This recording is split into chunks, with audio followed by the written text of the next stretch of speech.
예, 민법 강의 계속하겠습니다. 이번 시간에는 우리 교재 294페이지죠. 소유권에 관해서 공부하겠습니다. 이 소유권은요, 사실은 물건의 출발이라고 보시면 돼요. 물건의 출발은 소유권부터 시작되는데, 소유권이라고 하는 건 물건에 대한 사용, 수익, 처분 권능을 다 포함하고 있는 게 소유권이죠. 반드시 물건 외에만 소유권이 성립해야지 일정한 권리 외에는 소유권이 존재할 수가 없습니다. 그럼 물건에 대한 사용과 수익 그리고 처분 권능을 포괄해서 소유권이라고 하는데, 사용 수익은 이용 가치에 대한 지배권이죠. 이용 가치를 지배하는 거고, 처분 권능이라고 하는 건 교환 가치를 지배하는 거예요. 그래서 이용 가치와 교환 가치를 모두 지배하는 소유권을 전면적 지배권이다 라고 얘기를 해요. 전면적 지배권이고, 그리고 완전한 권리다. 그래서 소유권은 물건의 출발이고, 완전한 권리고, 전면적 지배권이고, 양도 가능성이 있다, 양도가 가능하다라고 하는 거고요. 탄력성이 있다, 이런 얘기를 해요. 탄력성이 있다는 얘기는 이용 가치만 또는 교환 가치만 타인에게 양도해서 용익 물건을 설정을 할 수 있다라고 하는 거고, 담보 물건을 설정할 수 있다, 이렇게 얘기하죠. 용익 물건 3개 있고 담보 물건 3개 있지 않습니까? 이 얘기를 하고 있는 거죠. 그래서 우리 교재 294페이지 이제 잠깐 보면 소유권이에요.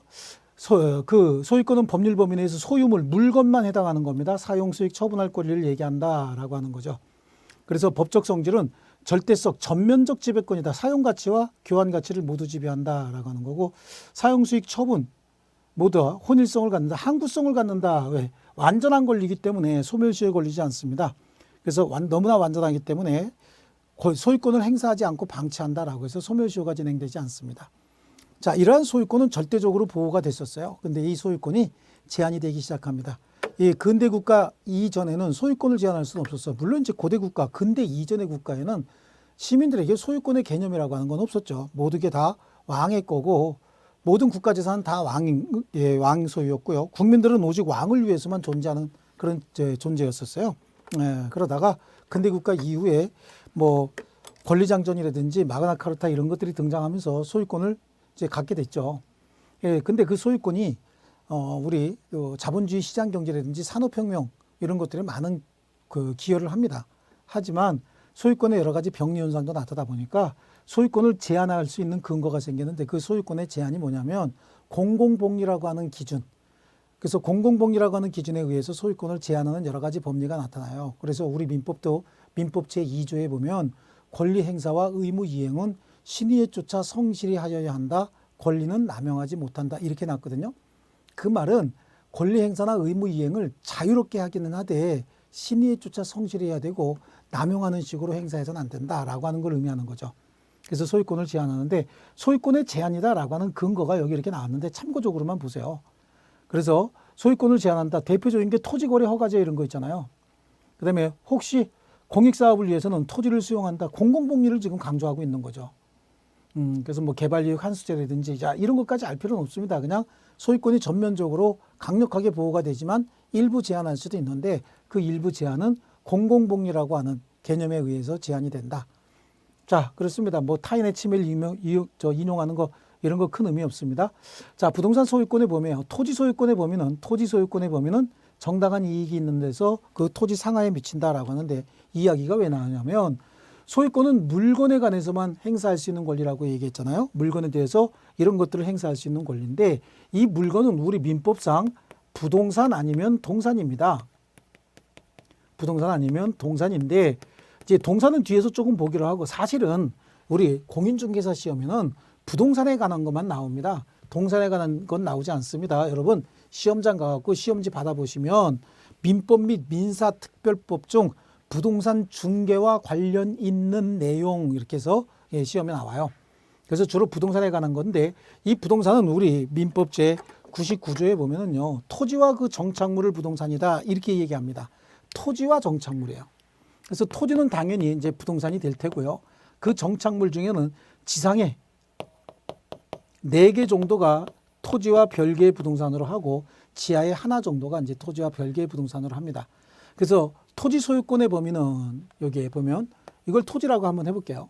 토지 소유권의 범위는 정당한 이익이 있는 범위 내에서 그 상하에 미친다 이렇게 되어 있습니다. 이게 토지 소유권의 범위와 관련된 212조 규정이 그래요. 그럼 이 부분이 다 토지로 봐야 된다 그런 의미가 들어가 있거든요. 그런데 여기 정착물들도 토지로 봐야 되느냐? 아니에요. 지상에 있는 정착물 중에서 4개 정도 지하에 뭐가요? 건물이라고 하는 게 있어요. 토지의 정착물 중에서 견고하게 붙어있는 정착물 중에서 지붕하고 기둥하고 주벽, 그냥 우리 수업 시간에 RCW, 루프, 컬러, 월 이렇게 얘기할 거거든요. 이런 정도를 갖춘 토지의 정착물을 건물이라고 하고 이 건물은 토지와 언제나 별개의 부동산으로 봅니다. 자, 여기에 또 그 옆에 보면은 수목 내지는 수목의 집단 이런 거 있을 수 있어요. 수목 내지는 수목의 집단. 얘네들은요, 원래 토지의 부합물, 토지의 일부로 봐야 되는데 특별히 여기에도 명인방법이라고 하는 거. 그래서 원칙은 이거는 토지로 봅니다. 토지에 부합했다, 토지의 일부다라고 보는데 예외적으로 2가지 방법에 의해서 토지와 별개의 물건으로 봅니다. 임목법에 의한 임목등기, 임목법에 의해서 임목등기할 수 있고요. 그 다음에 명인방법이라고 하는 관습법상 소유권의 공시방법이 있어요. 이거 이름 쓰는 방법이거든요. 요거에 의해서 토지와 별개의 부동산으로 보는 거죠. 이런 경우에는 토지와 별개의 부동산으로 보는 거예요. 원칙은 토지의 부합물이에요. 별개가 아닙니다. 근데 예외적으로 별개를 본다라고 하는 거고요. 그 밑에 보면은 이제 미분리 과실이다라고 해서 미분리 과실 중에서 이제 저는 뭐 맨날 예를 들면 산삼 이런 거 예를 드는데요. 산삼 삼지오엽이라고 하는 거 있죠. 요것도 뭘 하게 되면 명인 방법을 갖추게 되면 이 명인 방법은 신받다 이렇게 하면 되는 거예요. 그다음에 옆에 있는 농작물이 있어요. 농작물. 이 농작물은 입도를 갖춰서 수확기에 있는 농작물은 언제나 경작자 소유로 합니다. 여기는 요건이 있습니다. 토지와 별개 부동산으로 되려면 반드시 입도를 갖춰서 수확기에 있어야 한다라고 하는 거예요. 입도를 갖춰서 수확기에 있는 농작물이라고 하는데 이 농작물은요. 토지 소유자가 농작물을 직접 경작하는 경우도 있지만 토지 소유자가 아닌 임차인이나 기타 사용수익권자가 경작하는 경우도 있고요. 아무런 권한 없이 무단으로 경작한 경우도 있어요. 어쨌든 이 농작물은 경작권이 있어서 토지에 대한 사용권이 있어서 경작을 했든 아무런 권한 없이 경작을 했든 입도를 갖춰서 수확기에 있으면 언제나 경작자 소유가 된다. 이 경작자는요. 명인 방법도 갖출 필요가 없습니다. 그 다음에 지하에 뭐가 하나 있을까요? 미채굴 광물이 있죠. 미채굴 광물이에요. 이 광물은 언제나 광업권의 객체가 돼요. 그래서 앞으로 우리 수업 시간에 이렇게 할 거예요. 토지와 별개의 부동산이 되는 건 지상에 4개, 지하에 하나, 둘, 셋, 4개, 지하에 하나, 4대1. 그러면 그냥 무조건 이거 떠올리셔야 됩니다. 그림 한번 그려보셔야 돼요.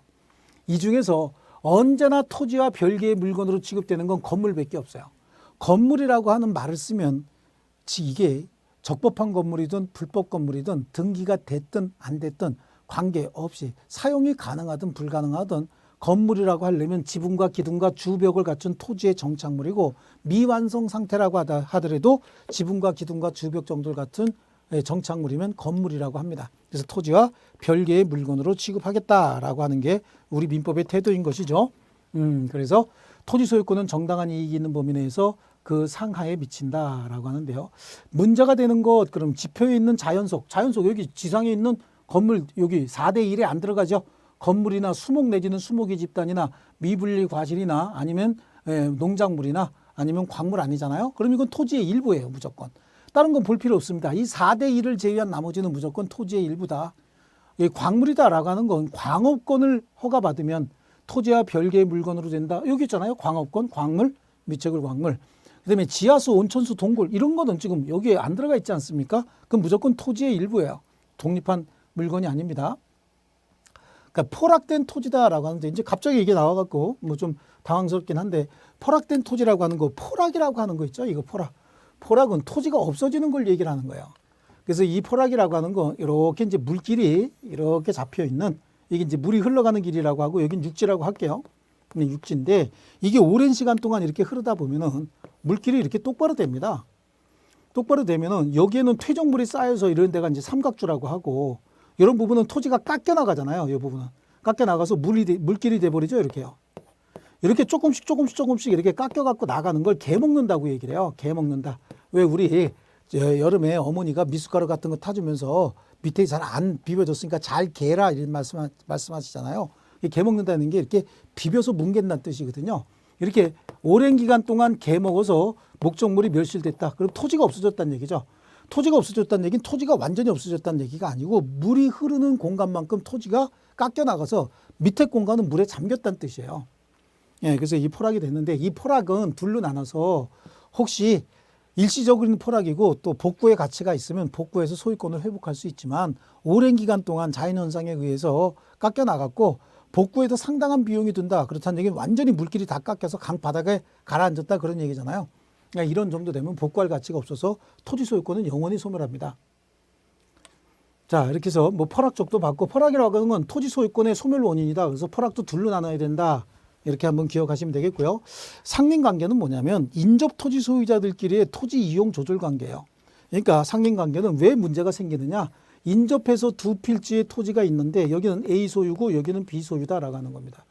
A가 자기 소유 토지 안에서 토지를 사용을 하는데 사용을 하면서 자기는 만족스러울지 모르겠지만 인접 토지 소유자의 사용 수익을 방해한다. 그러면 이 인접 토지 소유자가 즉 B는 A의 토지 사용으로 인해서 손해를 많이 보니까 이렇게 사용하지 말라는 얘기예요. 그럼 이쪽에서도 같이 보복 조치하고 그러면 서로 간에 피곤해지는 거 아니냐. 그래서 인접 토지 소유자들끼리의 토지 이용 조절 관계를 상린관계다 이렇게 얘기를 합니다. 이 상린관계는 인접 토지 소유자들끼리의 토지 이용 조절 관계라고 했는데 토지는 소유자만 사용하는 건 아니잖아요. 그래서 소유권에 관해서 상린관계를 정해놨지만 용의권자 사이에도 그대로 준용이 돼요. 왜냐하면 토지 소유자가 자기 스스로가 토지를 사용할 수도 있지만 임대차라든지 아니면 전세권, 지상권 등을 설정을 해서 지상권자가 사용하는 경우도 있어요. 그리고 이 상린관계에 관한 규정은 임의 규정이다. 그래서 민법에 상린관계에 관한 규정이 있어요. 인접 토지 소유자들끼리의 토지 이용 조절 관계에 관한 규정인데 이 규정이 있어도 당사자 합의로 달리 정할 수 있어요. 인접 토지 소유자들끼리 합의에 의해서 민법의 상린관계에 관한 규정을 적용하지 말자라고 하면 얼마든지 그렇게 할 수 있다는 얘기예요. 그래서 그 상린관계에 관한 규정은 소유권에 관해서 정해진 것이지만 지상권, 전세권 또는 임차권 등과 같이 사용수익권자 사이에도 그대로 준용이 된다. 어차피 토지 사용을 위한 합리적 이용 조절이다라고 하는 거고요. 자, 그다음에 상린관계와 지역권. 상린관계하고 아주 비슷한 게 지역권이 있는데 이 상린관계는 토지 소유권의 일부 권능이에요. 근데 지역권은 독립된 물권입니다. 이용용 물권이요. 거기 가장 큰 차이가 있다. 그래서요. 여기 보시면 상린관계는 독립된 물권이 아니고 토지 소유권의 일부 권능이죠. 일부 권능이지만 우리 비교는 지금 298페이지입니다. 성립상의 차이. 그래서 상린관계는 독립된 물권이 아니다. 그래서 등기를 요하지 않지만 지역권은 소유권과 별개의 독립된 물권입니다. 그 성립에 등기를 요한다라고 하는 거죠. 이 지역권이라고 하는 거, 이 지역권은 법률 행위에 의해서 지역권을 취득을 하든 법률 규정에 의해서 시효 취득을 하든 등기를 해야 그 지역권이 성립한다. 그다음에 상린권은 인접한 부동산 상호간에 인정이 되지만 지역권은요 반드시 인접 토지에만 지역권 설정하는 거 아니에요. 저 멀리 저 지역권 멀리 있는 땅에서도 물 끌어오기 위해서 지역권 설정할 수 있거든요. 그다음에요. 그래서 요역지는 지역권이 필요한 토지고 승역지는 지역권을 승낙한 토지예요. 반드시 인접해 있어야 되는 것은 아니다. 거의 인접한 토지끼리 많이 하지만 반드시 인접할 필요 없어요. 저 멀리서 토지 같은 거, 땅 같은 거, 뭐 절토한 땅들 그 흙을 받기 위해서도 지역권 설정할 수 있습니다. 그다음에 존속상의 차이다라고 해서요. 대상이 상린관계는 부동산 물의 이용 조절 관계지만 지역권은 토지만의 이용 조절 관계다. 그 어떻게 보면은요. 상린관계가 훨씬 더 넓은 것 같지만 아니에요. 지역권은요. 토지를 이용하기 위한 것인데 그 토지 이용 방법은 제한이 없고요. 인접 토지끼리만 뿐만 아니라 저 멀리 있는 토지에 대해서도 지역권 설정할 수 있어요. 그래서 어떤 형태든 지역권은 다 설정할 수 있지만 상린관계는 부동산과 물의 이용 조절에만 해당해요. 지역권은 토지 이용 조절 관계이기 때문에 토지 이용 방법이 굉장히 다양한 방법이 있죠. 훨씬 더 범위는 지역권 쪽이 넓은 것이다 라고 보면 되고요. 상린관계에 관한 민법 규정은 민법에 보면은 건물의 구분 소유와 관련돼서 수인이 한 채의 건물을 구분하여 일부 소유하는 경우에 이건 이제 구분 소유권이라고 하는 거잖아요. 그 건물과 부속물 중 공용하는 부분은 구분 소유자의 공유로 추정한다. 그리고 공용 부분의 보존, 기타 비용은 구분 소유자가 각각 소유 부분의 가액에 비례하여 분담한다라고 돼 있어요. 근데 실제로 가액에 비례하기보다는 면적에 비례해서 비용을 분담을 하죠. 근데 민법에는 이제 가액에 비례한다 뭐 이런 내용이 들어가 있습니다.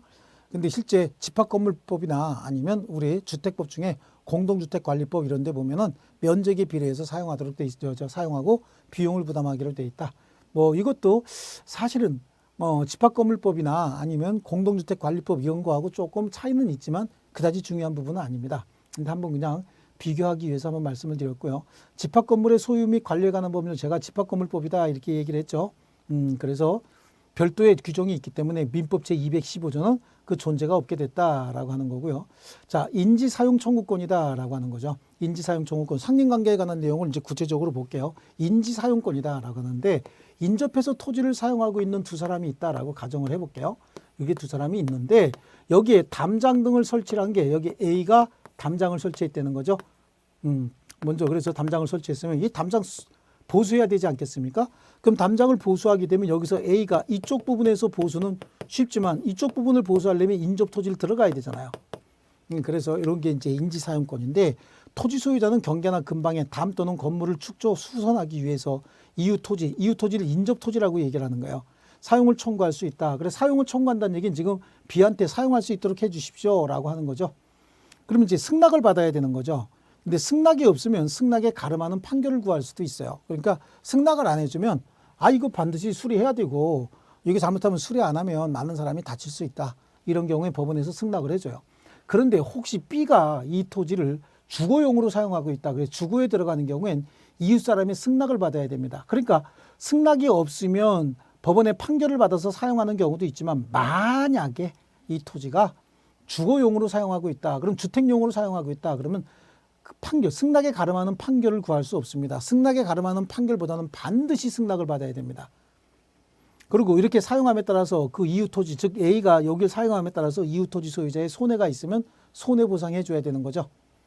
그다음에 생활방해 금지다라고 해서 뭐 임미시온이라 뭐 이런 얘기를 하는데 매연이나 열교체, 아까 제가 잠깐 설명드린 것처럼 여기다가 이제 인접한 토지에 여기다가 에어컨 실외기를 설치하고 뜨거운 열기를 일로 보낸다. 그러면 여기 인접토지 소유자도 가만 안 있을 거 아니겠습니까?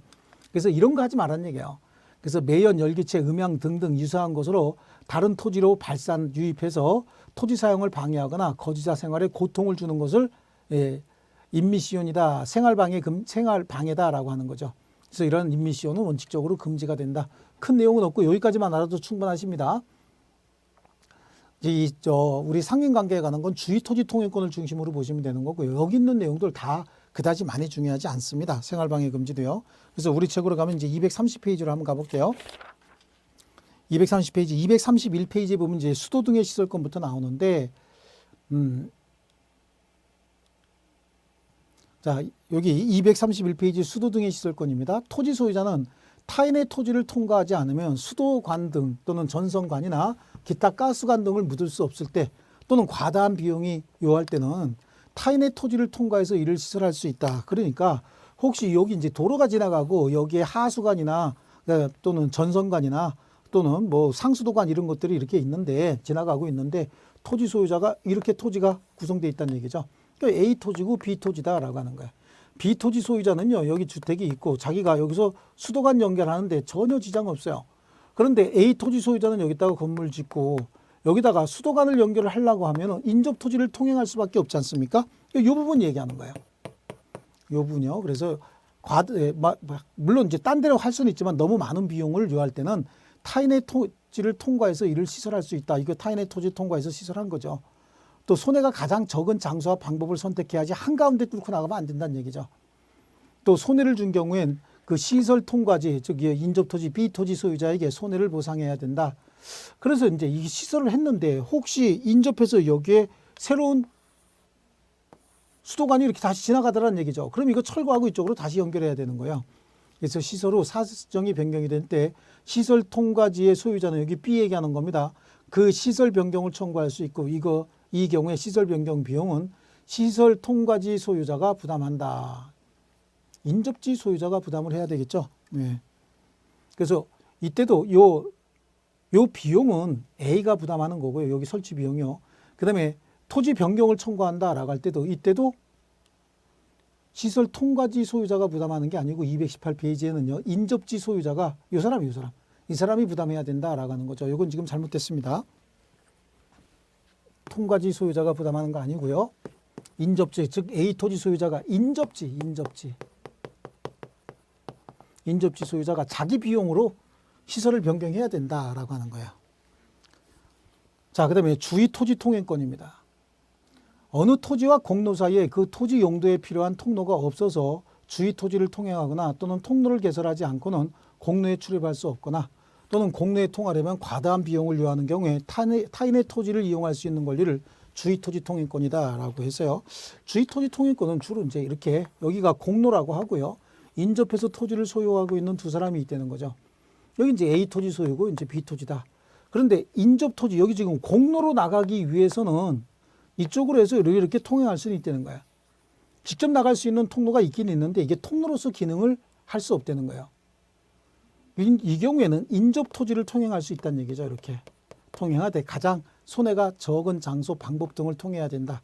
근데 이런 경우는 있어요. 실제 용도에 적합한 통로가 있긴 있는데 이 통로를 이용하는 것보다 인접지를 통행하는 것이 이게 통로가 진짜 있는데 이렇게 있는데 이쪽을 통행하는 것보다 이쪽을 통행하는 것이 유리하다. 어떤 경우냐? 여기에 자기가 가야 되는 목적지가 있다.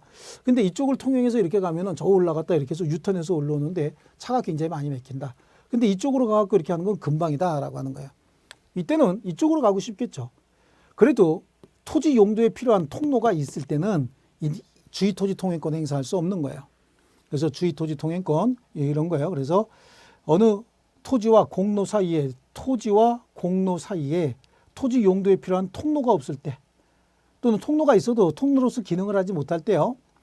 그래서 주의 토지를 통행하거나 통로를 개설하지 않고 공로에 출입할 수 없거나 과다한 비용을 요할 때 인접 토지를 통행할 수 있다라고 하는데 또 설명 볼 필요는 없고요.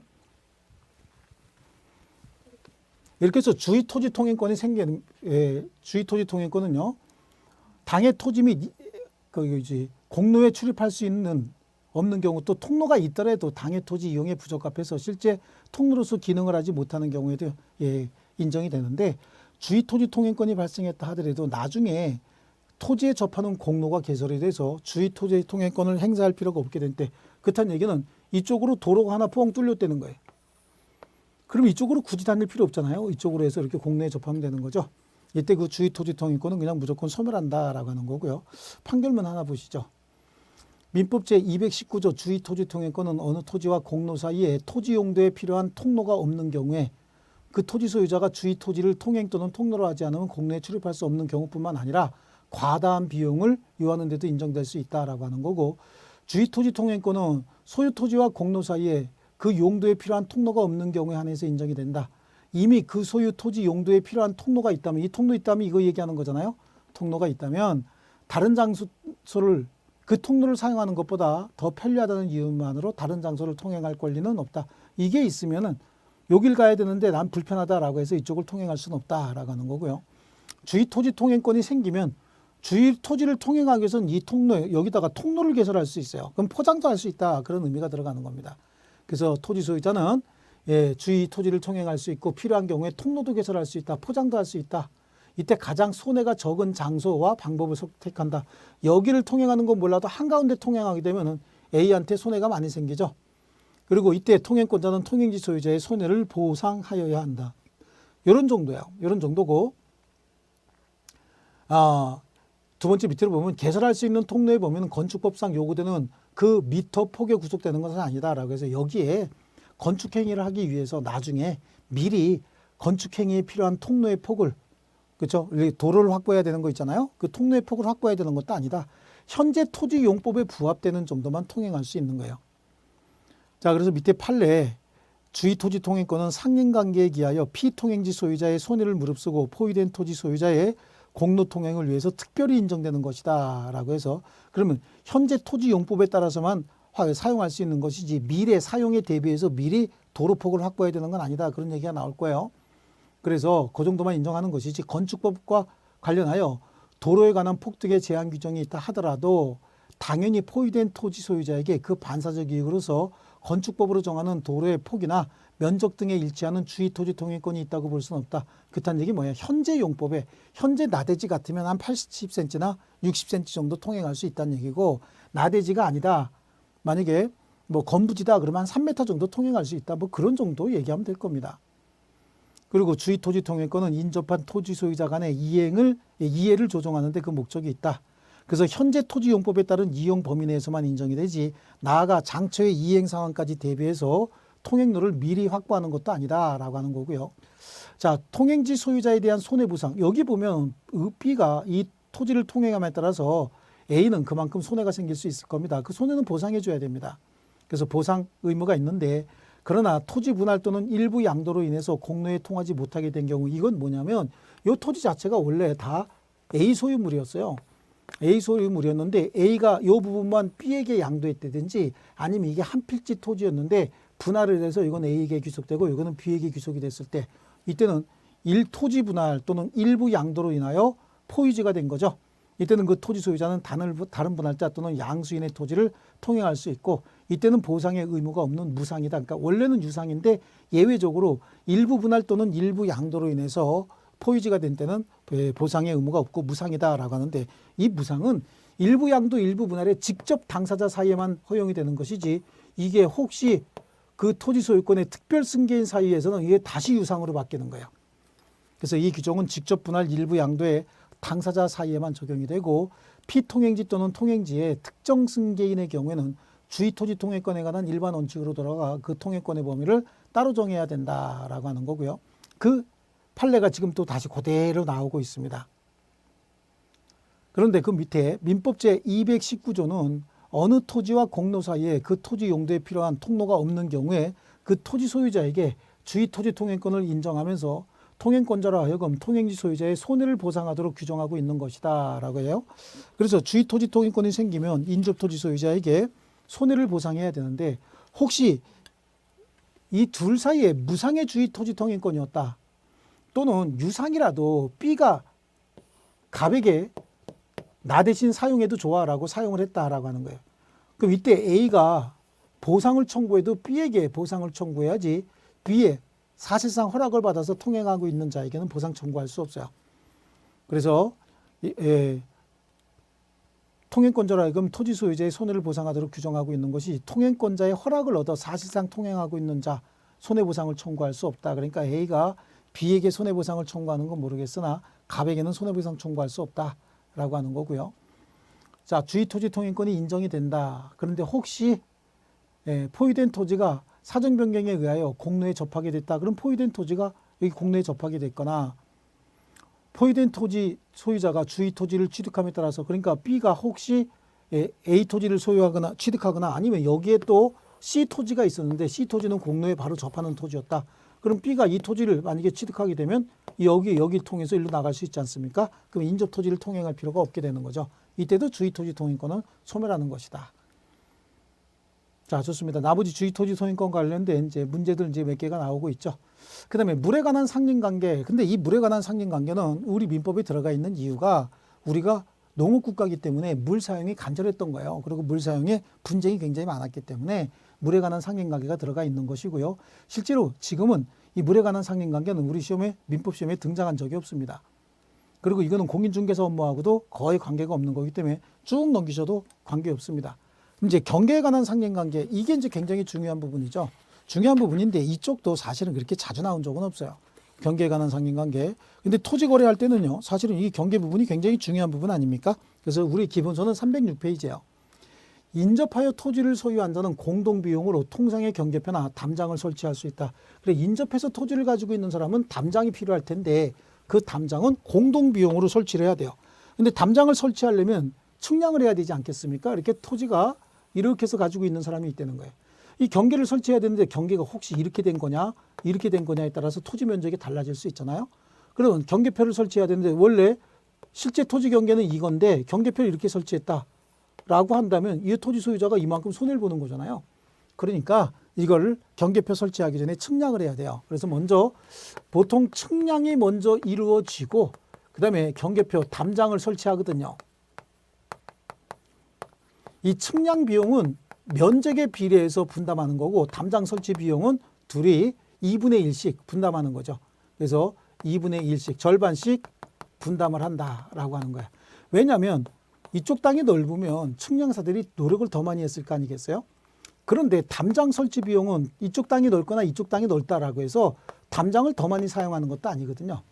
그래서 이렇게 우리 구분하면 될 것 같습니다. 그래서 인접하여 토지를 소유한 자는 공동 비용으로 통상의 경계표나 담장을 설치할 수 있다. 그리고 비용은 절반씩 부담하는 겁니다. 담장 설치 비용은요.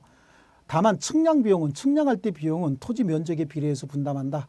근데 이것도 당사자 합의나 또는 관습으로 달리 정할 수 있는 거죠.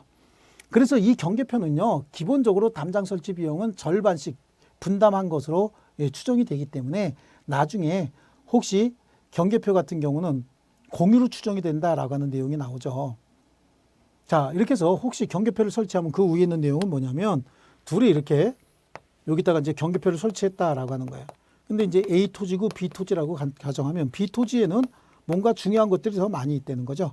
그럼 여기는 이렇게 해서 담장을 올릴 수 있고요. 요거는 방화 구조로 할 수도 있고 또 도난 등을 방지하기 위해서 뭐 이렇게 도난 방지 구조물 같은 것도 설치할 수 있고요. 뭐 전기 같은 거 통해서 도둑놈 못 들어오게 할 수도 있어요. 그래서 인지 소유자는 자기 비용으로, 요거는 필요한 사람 비용으로 하면 되는 거죠. 나대지 소유자인 A가 할 필요는 없고 뭔가 보존할 게 많은 B가 해야 되겠죠. 그래서 자기 비용으로 담의 재료를 통상보다 양호한 것으로 하고 높이를 통상보다 높게 할 수 있고 방화벽이나 기타 특수시설을 할 수 있다라고 하는 거. 도둑놈 못 들어오게 아니면 불이 나더라도 이쪽으로 옮겨 타지 않도록 특수시설을 할 수 있고요. 그리고 경계표는 공유로 추정이 된다. 자, 담장 설치 비용은 반씩 분담했을 테니까 공유로 추정이 된다는 얘기예요.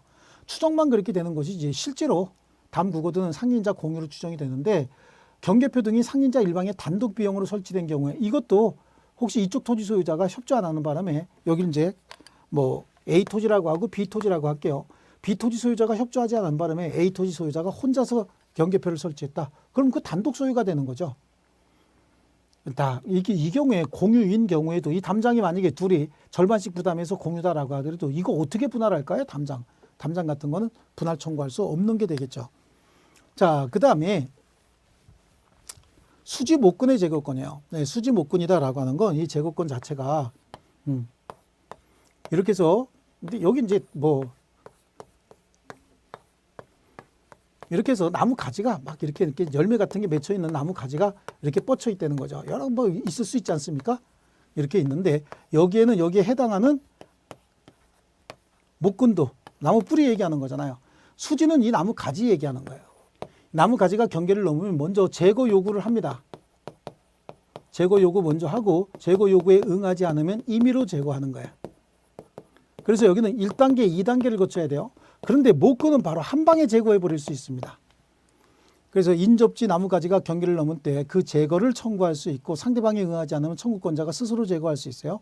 그렇지만 나무 뿌리가 경계를 넘으면 임의로 바로 제거할 수 있다라고 하는 거고요. 그다음에 공작물 설치에 관한 상인관계 중에서 토지의 심굴 금지다라고 해서 토지를 깊이 파는 거 얘기하는 거예요.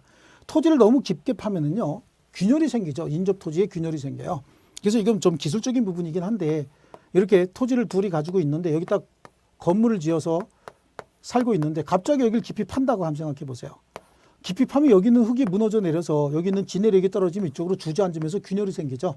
그래서 깊이 파지 말라고 되어 있는 겁니다. 그래서 토지 소유자는 인접지 집안이 붕괴될 정도로 이렇게 집안이 붕괴될 정도로 심굴하지 못한다. 하지만 충분한 방어 공사는 뭐냐면 여기다가 토류판 설치하는 거죠. H빔 같은 거 막아갖고 판을 설치하게 된 경우는 또 할 수 있다라고 하는 거고 경계선 부근의 건축 제한이에요. 그래서 건물 축조할 때는 경계로부터 반 메타 이상 뛴다. 반이에요. 반. 이를 위반할 때는 변경 철구가 할 수 있지만 완성된 후에는 손해배상만 청구한다라고 하는 거고 차면시설 설치 의무죠. 혹시 여기다가 경계 부분에 서로 집을 짓는데 여기다가 집을 짓고 여기다가 집을 짓는데 여기 발코니 같은 거 설치해서 바깥에 내다 보인다는 얘기죠. 그럼 내다 보이는 경우에는 이쪽에서도 볼 수 있으니까 여기다가 차면시설 설치해서 외부로부터 들여다보는 시설을 막아라. 별게 다 민법에 들어가 있죠. 그래서 경계로부터 2m 이내 거리에 내부를 관망할 수 있는 창이나 말을 설치한 경우엔 적당한 차면시설을 창을 설치한 사람이 차면시설을 설치하라는 얘기죠. 그다음에 지하시설 등의 제한인데 우물을 파거나 이런 거 할 때는 경계로부터 2m 이상 거리를 두고 그러니까 여기서부터 2m 이상 거리를 두라는 얘기는 혹시 경계가 이렇게 돼 있고 여기다가 정화조 같은 거 심는 거 얘기하는 거예요. 여기서 얼마 뛰라고요? 2m 뛰라 그런 거죠. 만약에 정화조가 깨져가지고 이렇게 흘러내려가도 이쪽 경계로 들어가면 더 깊이 들어가기 때문에 냄새가 위로 올라오지 못하도록 하기 위해서 2m 이상 거리를 둔다. 그다음에 지하실 공사는 그 경계로부터 깊이의 반 이상 거리를 뛴다. 여기서부터 깊이의 반 이상 거리를 뛴다라고 하는데 그래서 반 이상이다. 여기는 그냥 단순한 암기사항이니까 반 이상, 지하실 팔 때 반 이상, 그럼 반지하 이렇게 해서 그냥 암기해 두시고요. 반지하를 그렇게 하라는 뜻은 아니에요. 물론 반지하도 해당할 수 있겠죠. 자, 그다음에 이런 공사할 때는 토사가 붕괴되거나 오액이 흐르지 않도록 적당한 조치를 해야 된다라고 하는 거죠. 자, 이게 이제 상린관계에 관한 내용이었고요. 자, 이 상린관계에 관한 내용은 그다지 중요치 않은 거고 중요한 게 이제 취득시효예요. 이 상린관계는 경계에 관한 상린관계하고 주의토지통행권 있죠. 요 내용에 이제 집중하시고 취득시효는 다음 시간에 계속하도록 하겠습니다. 수고하셨습니다.